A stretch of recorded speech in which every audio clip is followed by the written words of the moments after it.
Kung natatandaan ninyo mga kababayan, yung napuntahan ng Team Daddy Frankie na isang lola, nanay, and then apo. Tulungan niyo po ako na makuha ko po yung anak ko sa custody ng nanay niya kasi nga po meron na po siyang sakit sa pag-iisip. Si nanay naman, nay, ano naman ang masasabi mo doon sa apo mo na ikinulong nila doon? Tsaka yung lula. Oo. Wala dito. Hindi namin kilala yan. So ibig sabihin para itinatago talaga. Kailan nyo po gusto napuntahan?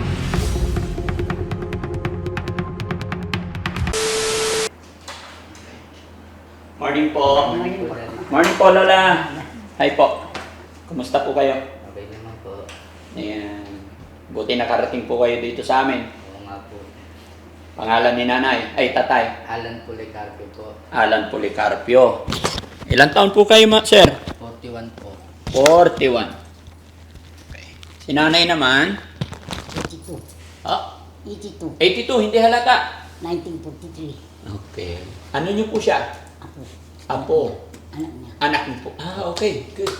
So yun, mga kababayan, mga kabarangay, isang mapagpalang morning po sa atin lahat. Kumusta po kayo?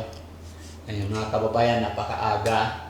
At ito, may mga pumunta dito sa shelter, nag-aas ng help about sa kanilang family. Bagamat na-vlog na namin yung problema na inilalapit sa amin mga kababayan. Ngunit hindi ko itinuloy nung una at hindi ko na rin pina-upload sa Facebook page ko dahil nga po nagkaroon ng problema nung unang visit namin sa kanila. Pero sa ngayon mga kababayan, ibang kwento na naman ang mangyayari.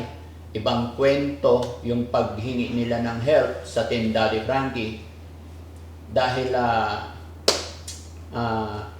anak po nila yung pupuntahan, which is may masasabi kong may karapatan si tatay kasi siya yung father di pamilya.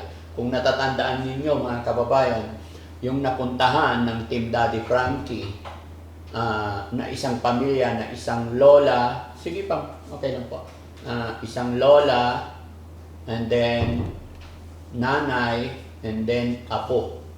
Yung, sorry po sa word na lahat sila may pinagdadaan ng depression, which is yung apo nung lola doon is anak nyo. Apo. Yes.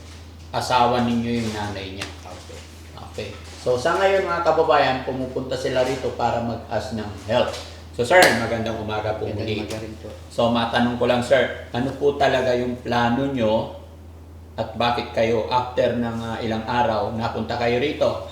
Gusto ko po sanang tulungan niyo po ako na makuha ko po yung anak ko sa custody ng nanay niya kasi nga po meron na po siyang sakit sa pag-iisip na hindi po natin alam kung paano pag-aalaga nangyayari doon sa anak ko kasi nga po miski ako hindi po ako basta-basta makapunta doon gawa nga po ng sobrang overprotective siya na minsan napasyal na rin po ako doon na pagka kinakausap ko po yung anak ko is ayaw po niyang humarap sa akin, lagi po siya nakakumot. Kaya yun na rin po yung aware ko na para ako na lang po ang mag-alaga. Dahil nga po merong depression na po sa pag-iisip yung nanay niya. Medyo ano tong papasukin natin? Tay, medyo masalimuot, medyo magulo, medyo mahabang usapin po ito. Si Lola naman, Lola, 84. 84 ko nga po. Ba't sumama pa kayo? Gusto ko rin makita pa yun. Gusto nyo lang makita. Salamat naman. Pero malakas pa. Lakas pa rin. Thanks to God. No? So yung apo nyo na nandoon, nakasama nyo na po ba yon? Nung maliit pa. Nung maliit pa. Pero nung maliit pa, okay naman siya, Okay normal. naman siya. Kasi nagpunta kami doon, hindi namin makausap kasi yun talaga pinoprotektahan ng nanay. Which is yung nanay na nagpo-protect is may depression din. So hindi maganda. Hindi ba kayo lumapit tayo saan kayo nakatira po? Sa ngayon po, Anong barangay? Barangay Balayong po. Diyan na po ako nag-i-stay ngayon. Barangay? Balayong. Balayong. Opo. So isang bayan. Mm-mm. Okay. Dati po kasi nakatira po kami sa Bulacan. Oo. Ngayon po, lumipat na ulit po kami dito sa Pangasinan. Mm. Dati po nung kasagsagan ng pandemic na para pong duman po sa butas ng karayom, gawa nga po ng mga checkpoint, napakahigpit po. Nag-sacrifice po ako lahat ng mga papeles na kailanganin para lang makatawid po ako ng Pangasinan kasi nga po pandemic. Diniting pa po ako ng ilang oras.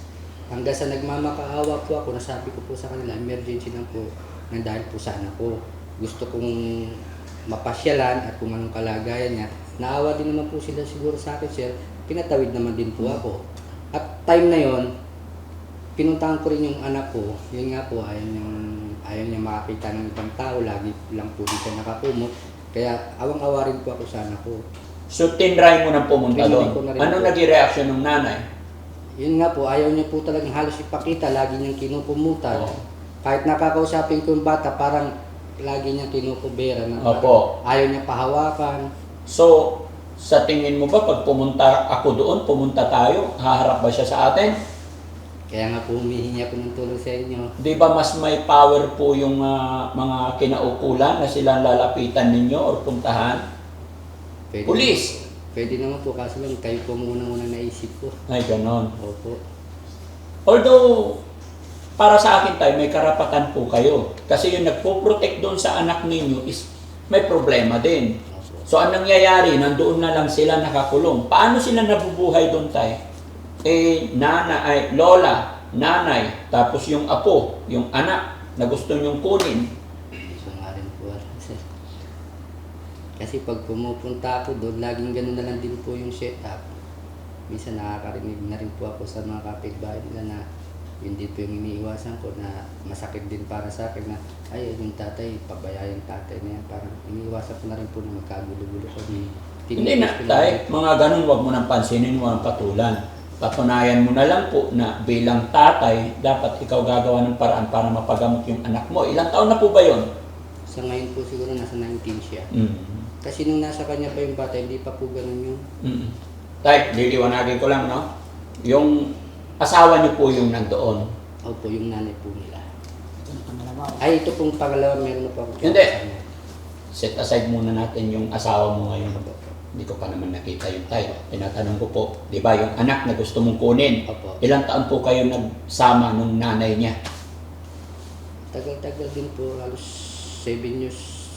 Mga ganun. 7 years. So, ilan ang anak niyo doon? 3 lang po. 3. Kapatid to. Opo, pangalawa po siya. Pangalawa. Mas panganay yun nandoon. Opo. Yung gusto niyong kunin. Opo, yun po. Pangalawa. Ate, anong pangalan mo po? Angeline. Ha? Jilin po. Sorry? Jilin po. Jilin. Okay. So, nakakausap mo yung nanay mo doon? Hindi. Kailan kayo last nag-usap ng nanay mo? Hindi ko po matagal. Ha? Ayaw magpag-usap eh, yung Hindi nanay. ko po alam. Hindi ko po matanda. Hindi mo matandaan. Hindi ka lumaki doon sa kanila? Hindi po. Ever since? Sa pagkakaalam mo, ilang taon ka umalis sa nanay mo? Hindi ko lang po. Maliliit pa po kasi sila, sir. So, hindi kayo nagkaroon ng bonding nung kapatid mong nandoon? Hindi. Hindi. Gusto mo talagang makuha yung anak Gusto ko mo. po talaga makuha yung bata. Hmm. Ano ba gusto mo ngayon pag nakuha tayo? Anong plano mo po? May pa-check up po sana siya. Ipapa-check up nyo. Okay. Ano po bang trabaho nyo ngayon, tay? Sa ngayon po, wala po akong trabaho ngayon.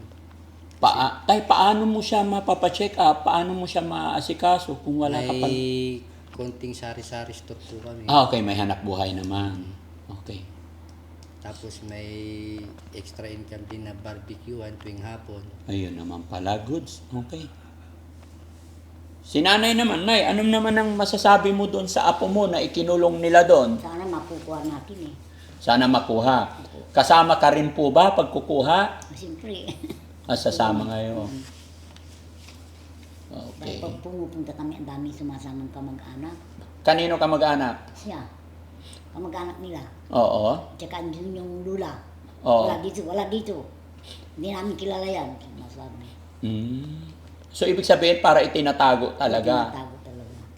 Nung nakausap namin yung lola, Nay, bali, balain nyo yun. Anong tawag doon? Balain nyo yun, no? Parang may depression din po siya. Nagkamana-mana na. No? So, bilang tatay, may karapatan po kayo. Sige po, gagawan namin ng, sasamahan namin kayo, tutulungan namin kayo para magawa ng paraan. Sige po. Kailan nyo po gusto na puntahan? Kung kailan pong pwede, kung pwede po sana ngayon. Ngayon na Time po. natin. Sige po, walang problema. Sige po. Okay. So, yun, mga kababayan, mga kabarangay, no? Ito po yung inilalapit sa atin ni tatay. Anong pangalan ulit tayo? Alan po. Tatay Alan, na yung kanyang anak is ikinukulong ng dati niyang asawa, no? Na hindi pinapalabas yung anak nila na 19 years old. Anong pangalan ng anak niyo? Angela. Angela. Ayun. Si Angela, dalaga pa. Opo. Talaga, ito Ayun. ang kasunod mo. Po? Ito ang kasunod niya. Okay. So, yun mga kababayan, si tatay na pumunta dito sa shelter, inilalapit po niya, nagpapatulong po siya na makuha yung kanyang anak na ikinukulong po ng kanyang dating asawa. Bigyan nyo rin kami ng advice mga kababayan, baka may mas maganda pang paraan na hindi magkakaroon ng problema kasi yung dating niyang kinakasama po is may depression na po. Kumbaga, wala na sa tamang pag-iisip. Pero pinoprotektahan pa rin niya yung kanyang anak nila tatay na si Angela na 19 years old. Hindi nila pinapalabas. Ayon kay Lola, nag-attempt na rin sila nakaraan. Ang sabi ng Lola nung bata is wala at hindi nila kilala yon. Pero alam nyo na nandoon yung apo. Sige. Sa bagay, tay, sa umpisa siguro magagalit yung mga yon. Pero pag makita nila na maganda yung intention nyo po, is maiintindihan nila later on. Dahil sabi mo, gusto mo ipa-check up, ipagamot. Na? Sige. So, mga kababayan, mga kabarangay, samahan nyo po kami, sasamahan natin sila para puntahan yung kanilang anak. Maraming salamat po and God bless. Ate. Kaya lang tayo pinagkita lang. Kaya lang kita gusto makita na pinuntahan kita rito na para makita kita eh. Sama ka na sa akin na. Hindi mo naman naasikaso eh. Hindi mo nga pinapalabas, kinukulong mo lang dito. Dadaling ko to ipapagamot ko. Ano mo? Kaya ko papapalit lima kang twist ka. Ba't wala ba akong karapatan sa kanya? Makulit ka? Papagamot nga. Lupam. Makikita mo naman siya pag gumaling na. Hindi ko naman pinagdadamot sa inyo. Kayo nagdadamot, ayaw niyong i-ano sa akin. Susuplayan na lang po ni tatay pag Ako ka kaya tamakot mo. Ipapagamot nga. Ang pagkakal dyan.